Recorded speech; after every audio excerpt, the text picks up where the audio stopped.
We'll call the meeting to order, please. Roll call, please. James Fewens.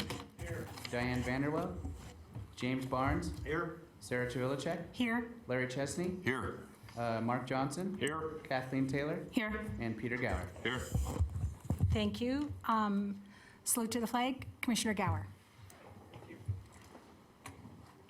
I pledge allegiance to the flag of the United States of America and to the republic for which it stands, one nation, under God, indivisible, with liberty and justice for all.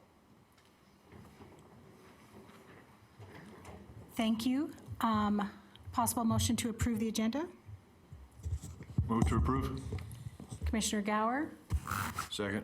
Commissioner Chesney, second. All in favor? Aye. Thank you. We're at public comment. Do we have any public comment? I have none for this item. I have some public comment.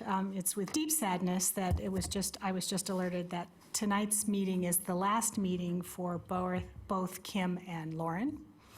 So that's very sad. But you're going on to brighter futures, and that's exciting. But it's still deeply sad. We're on to business of the day, item A. Madam Chair, would you like me to read the resolution? Yes, please. Okay. Resolution number 19-03, resolution of appreciation for the service of Peter Gower as Chair of the Regional Planning Commission. Whereas Peter Gower served as the Chair of the Regional Planning Commission from efficiently guided regular business items, policy discussions, and RPC workshops. And whereas during Peter Gower's service as Chair of the RPC, he led the RPC in a discussion of a wide range of regional topics, including the 2019 Regional Plan Update, housing affordability in the Truckee Meadows region, public infrastructure and services, the future growth of our region, and the development of schools as projects of regional significance. And whereas Peter Gower ensured that the discussion and deliberation on items that were heard by the RPC during his tenure as chair were focused on the appropriate issues with careful and thoughtful consideration, and he also participated in these discussions in an invested and engaged manner. And whereas Peter Gower hosted thoughtful and efficient meetings and works with staff in a timely manner to address any concerns he may have as the chair, and whereas Peter Gower supported the efforts of TMRPA to provide data-driven, thoughtful analysis for public and private decision makers, and was continually committed to supporting comprehensive and innovative approaches for planning in our region, and whereas Peter Gower always treated staff with a great deal of respect and appreciation, and staff always enjoyed the thoughtful and efficient leadership during the commission meetings, and whereas Peter Gower is the only person we have discovered who has served as the chair of the RPC and was previously an employee of TMRPA, and whereas Peter Gower consistently promotes the conversation in this community around sustainability, and whereas Peter Gower is committed to improving our region and we expect great things from him, now therefore be it resolved that Peter's colleagues on the Regional Planning Commission and TMRPA staff express their gratitude to Mr. Gower for his conscientious public service as the chair of the Regional Planning Commission from July 2018 to July 2019. A motion to approve the resolution? Commissioner Chesney, motion to approve the resolution. Commissioner Fewens, second. All those in favor? Aye. Aye. Motion carries unanimously. Thank you. You're welcome.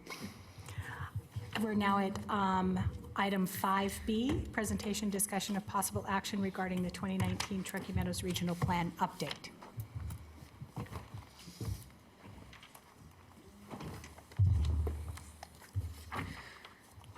Madam Chair. Yes.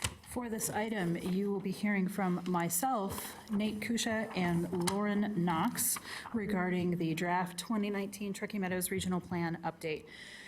And we're very excited to bring this to you tonight. We had a great conversation a couple of weeks ago with you in terms of policies. We've also provided you approximately 2 weeks ago the draft of the report itself.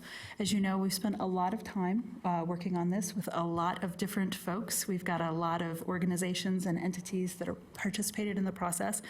And we're very proud of the place that we've gotten to in terms of the conversation. We're looking forward to hopefully adoption in September and October. So just to remind us all of the last conversation we had, our last discussion, we reviewed version 2 of the policies. And you may remember we released policies in February of 2019. We then worked with a variety of folks to develop version 2. We released those. We provided the draft plan to you at your July 24th meeting, excuse me. Tonight, we would like to discuss the draft plan that you have taken away. In the meantime, as we mentioned, we have actually been working on a third version of the policies that we're very hopeful will be the final version, or very close to it. And we'd like to share with you tonight some of the changes that we've seen along those. So it'll look similar to our meeting last time where we kind of go through the policies that have changed. We're looking for your feedback, any ideas or comments that you may have on this. And with that, I'm going to turn it over to, it looks like Nate, because he's standing up. Good evening, Commissioners. For the record, Nate Kusha. So we know that you've had some time to look at the plan, but we're going to briefly walk through it and kind of the different sections and what's contained within each of those. And then Lauren will briefly kind of, as Kim said, talk about the changes and policies that have happened since the last time we talked about them. So as with any plan, there's of course an introduction with some acknowledgements, document use, and discussion about TMRPA. And the other plan sections are listed above, and we'll go ahead and briefly walk through those. So in Chapter 1, Setting the Stage, you're going to find information such as regional planning in the Truckee Meadows, including who is TMRPA and what are the roles and responsibilities of the different entities that are involved with the regional plan. Chapter 1 also describes the regional plan, including its purpose and the process that was taken to update it. So after Chapter 1, we have a short interlude called Looking Back. This is where the reader is taken through the decades to the present time to learn about development in the Truckee Meadows. It's kind of a storytelling interlude to provide some context with regards to the history of development in our region and some statistics to that nature.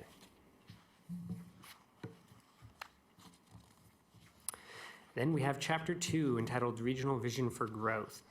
This contains information on the regional goals and discusses the scenario planning process, including the development, results, and evaluation of the 4 scenarios, and the tie to the desired regional form, which led to the creation of the regional form map, which you can also find in this chapter. Then we have another short interlude called the scenario metrics, and this is where you can find a plethora of data and metrics with regards to the scenario planning process and the work that was undertaken throughout the update. And this section really provides a lot of visuals and data and metrics to help those who want to delve deeper into that process take a kind of a deeper look into it. And then we have Chapter 3, and I'm going to turn it over to Lauren. All right, for the record, Lauren Knox with Regional Planning. So Chapter 3 of the plan really contains the policies that we have all been discussing, and they're organized by the elements we've been talking about, and you can see them overhead above. So each of those elements lists some objectives. It has a narrative describing what that topic is and why it's important to plan for that regionally, and then also has a narrative discussing how we plan for that specific piece in terms of those policies. At your July 24th meeting, the RPC saw version 2 of the policies, and version 3 has been provided to you and is included in the draft plan at your seats tonight. As we did with version 1 to version 2 changes, I'm going to briefly describe kind of those larger shifts from version 2 to version 3. Again, it's weird, smaller shifts are coming in terms of from version 1 to version 2, 2 to 3. Again, there may be some small typographical errors or clarifying changes. I'm not going to touch on those ones too much, more of these kind of bigger concepts. In regards to population growth, there was a discussion with the working group that we need to be a little bit more clear about the potential use of supplementary population data in conjunction with consensus forecasts. For example, the Washoe County School District utilizes additional data to assist in their planning efforts as they have a little bit more information in terms of student generation rates. So the new policy language clearly allows for this to happen, yet it still requires that the consensus forecast be used. This language actually really comes from the 2012 plan, so it's not anything new. We just carried that through to be a little bit more clear. In terms of regional form, as discussed during the last Regional Planning Commission meeting, there was a desire to include non-residential requirements, which the new policy language reflects. There was also a request to have some discussion about alternatives to the density and non-residential standards when appropriate, so there's a little bit more clarifying language in there. In terms of review criteria for amending tiers, the working group expressed concerns over the use of a specific fiscal impact analysis and that it may not be the best path forward at this time. The policy language now is a bit more broad, and though it doesn't specifically reference a fiscal impact analysis, it still requires the review and analysis and feasibility of providing facilities and services.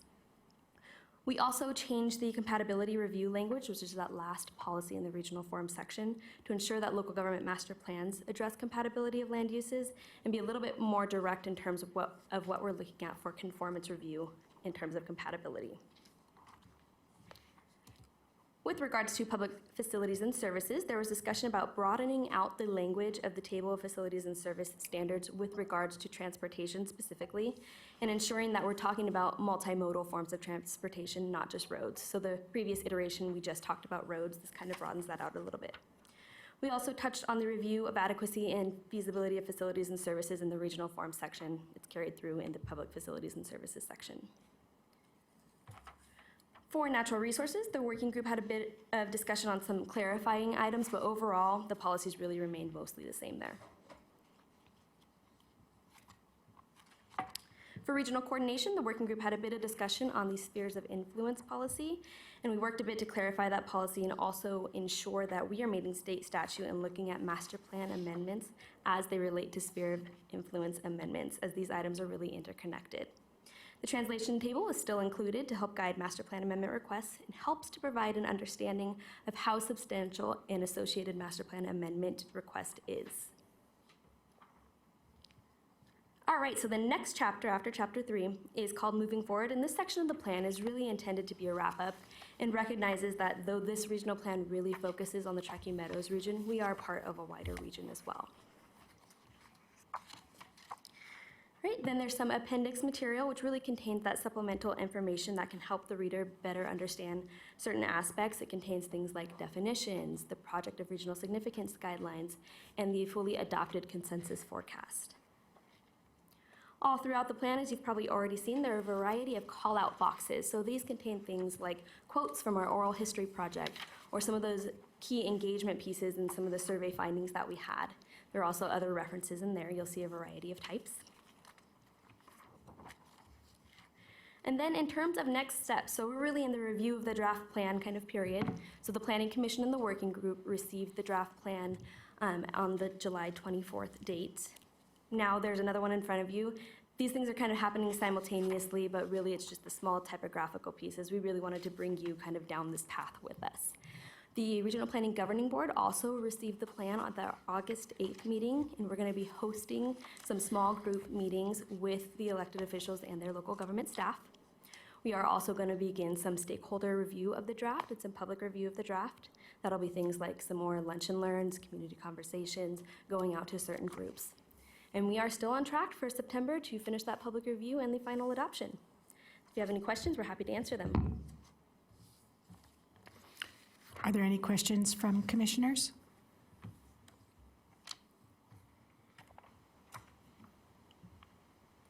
Thank you for that very comprehensive, because I was going through my redlined policies, and so nothing sneaky in there, just some, thank you for that. Okay, no questions. We'll move on to item 6. Oh, excuse me, Chair. I'm sorry. We do have public comment. Oh, I am sorry. That's okay. Thank you. We have Joelle Gutman.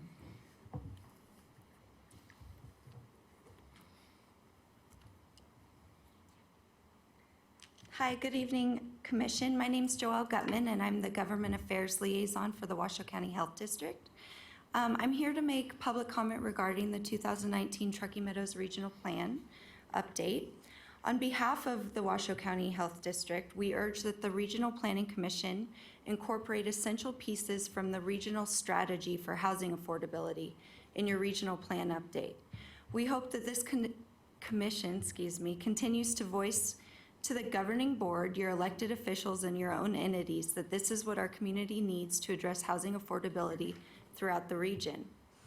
While it was never intended for the Truckee Meadows Regional Planning Commission to implement this comprehensive regional strategy, we hope with your urging that the roadmap receives final approval and is implemented by the Reno Housing Authority, who is identified as the best agency to oversee the 10-year plan.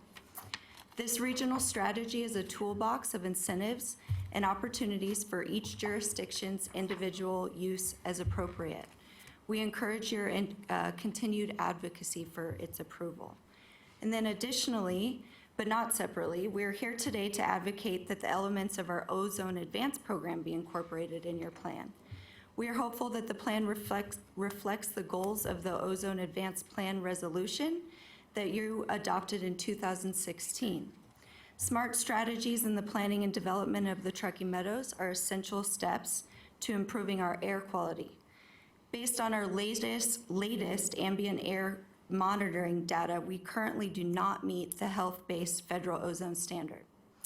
If we don't make some significant strides forward, we could be determined out of attainment, which could inhibit the development and growth of our community, making it unattractive, costly, and difficult for new businesses to come into our community. Incorporating these important steps will prove to provide long-term benefits for all who live in this area. Thank you. Thank you. Do you have any other public comment? I have none more at this time. Okay, thank you. Now we're on to item 6A. Thank you, Madam Chair. 6A, members and directors reports. So the conversation here is a conversation regarding the next Regional Planning Commission meetings. As you may remember, we have been holding a time on August 20th for your next Planning Commission meeting. We wanted to chat that over with you this evening. That was set aside in preparation for a Regional Planning Governing Board meeting happening August 22nd. Instead, we are now doing individual meetings with each of the 3 jurisdictions and their governing board staff, so there's not a public meeting that day. Our suggestion is actually, if you're comfortable with this, going ahead and canceling the meeting on the 20th. If you would like to have more conversation regarding the draft that you received today, you also have your reserve date of August 28th that we can post a meeting for that if you like. So we're looking for a couple decision points there. And then your next meeting after that would be September 11th, your next regularly scheduled meeting. In terms of the conversation around the regional plan update approval process, I believe we shared with you previously that by state law, we are required to host 3 meetings. The Regional Planning Commission hosts 3 meetings, 1 in each of the 3 jurisdictions. At this point, we are looking at September 25th, 26th, and 27th. We've had to put out noticing because we are looking at a 30 business day horizon to ensure that that information gets out there and folks are able to join us at those meetings. So that's what's on here. If I can step back and go to that August 20th meeting and ask for a decision from the board or from the commission on that, that would be the first step. Commissioners, what is your, Commissioner Gower? Thank you, Madam Chair. I agree that the schedule that's laid out for us in the agenda, minus the August 20th meeting, makes sense. I don't feel that we need that meeting at this point. I concur. Do we need that in the form of a motion? I don't think we do, not, okay. actually. Do we need to hold the reserve August 28th? I'm going to ask if the planning commissioners feel that they would like the August 28th meeting as well. And I'm getting a lot of no shake heads, or head shaking, so I'm going to cross that out. That means the next time that this commission meets will be September 11th. Okay. And just to add to that, I think because planning staff has been so, you have done such an excellent job of including us in meetings. I mean, for our newest commissioners, we've had multiple meetings and had multiple opportunities to have input with planning staff. So that speaks to the work and the professionalism that you all put forward on this. I know you've spent more time with this than we have, and we've spent a lot of time with this. So to compliment all of you, so thank you. Thank you, Madam Chair. Item 6B, Legal Counsel Report. Thank you, Madam Chair. Jessica Prunty for the record. Nothing to report today. Okay, thank you. Item 7, Request for Future Agenda Items.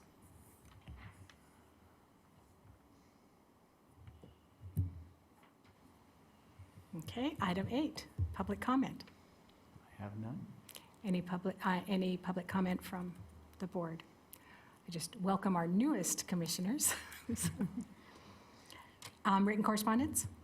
Madam Chair, there is none. Okay. entertain a motion to adjourn. Move to adjourn. Second. Thank you, everyone. Every time.